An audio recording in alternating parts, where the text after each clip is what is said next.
જૂનાગઢમાં eco sensitive ઝોનનો વિરોધ હજુ પણ યથાવત છે। જૂનાગઢ, અમરેલી, ગીર સોમનાથમાં ભારે વિરોધ થઈ રહ્યો છે। ઇકો ઝોનના પ્રાથમિક જાહેરનામાની વાંધા મુદ્દત પૂર્ણ થઈ છે।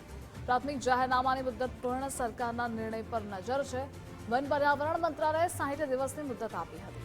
50,000થી વધુ ઈમેલ્સ મારફતે વાંધા રજૂઆત મળી છે। સરકારના નિર્ણયની રાહ વચ્ચે હજુ પણ વિરોધ યથાવત છે। તો વન પર્યાવરણ મંત્રાલયે 60 દિવસની મુદ્દત આપી હતી, જે પૂર્ણ થઈ છે।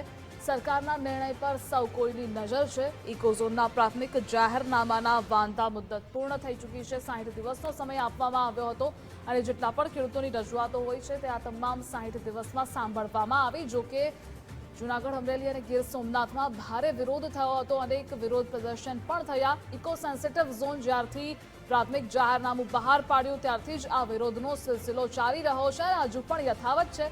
આ બધા વચ્ચે જે 60 દિવસનો સમય આપવામાં આવ્યો હતો તે મુદ્દત પૂર્ણ થઈ ચૂકી છે। 60 દિવસ તમામ ખેડૂતોને સાંભળવામાં આવ્યા।